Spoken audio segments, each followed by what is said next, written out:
We live in an amazing universe. Have you ever wondered why it exists? Why does anything at all exist? Gottfried Leibniz wrote, "The first question which should rightly be asked is, why is there something rather than nothing?" He came to the conclusion that the explanation is found in God. But is this reasonable? Everything that exists has an explanation of its existence. If the universe has an explanation of its existence, that explanation is God. The universe exists. From these, it follows logically that the explanation of the universe's existence is God. The logic of this argument is airtight. If the three premises are true, the conclusion is unavoidable. But are they more plausibly true than false? The third premise is undeniable for anyone seeking truth. But what about the first premise? Why not say, the universe is just there, and that's all? No explanation needed. End of discussion. Well, imagine you and a friend are hiking in the woods and come across a shiny sphere lying on the ground. You would, naturally, wonder how it came to be there. And you'd think it odd if your friend said, "There's no reason or explanation for it. Stop wondering. It just is."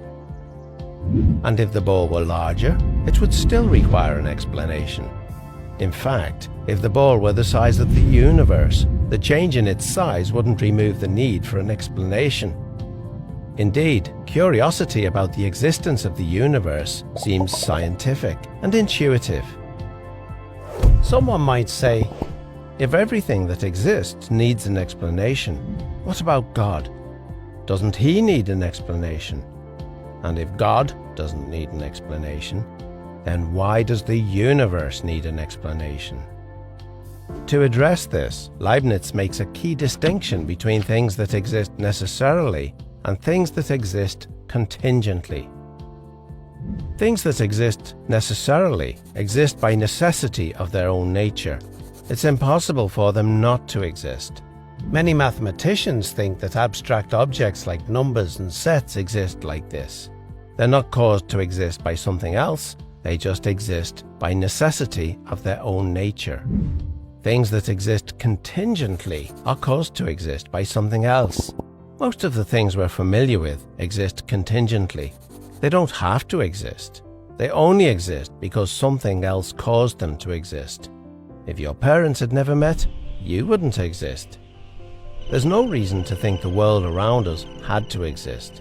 If the universe had developed differently, there might have been no stars or planets. It's logically possible that the whole universe might not have existed. It doesn't exist necessarily, it exists contingently. If the universe might not have existed, why does it exist?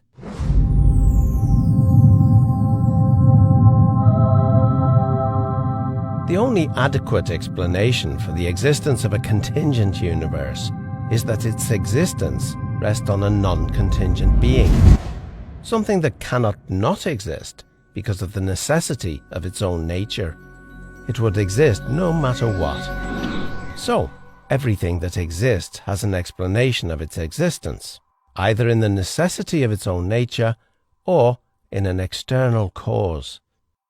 But what about our second premise? Is it reasonable to call the explanation of the universe God? Well, what is the universe? It's all of space-time reality, including all matter and energy. It follows that if the universe has a cause of its existence, that cause cannot be part of the universe. It must be non-physical and immaterial, beyond space and time. The list of entities that could possibly fit this description is fairly short, and abstract objects cannot cause anything.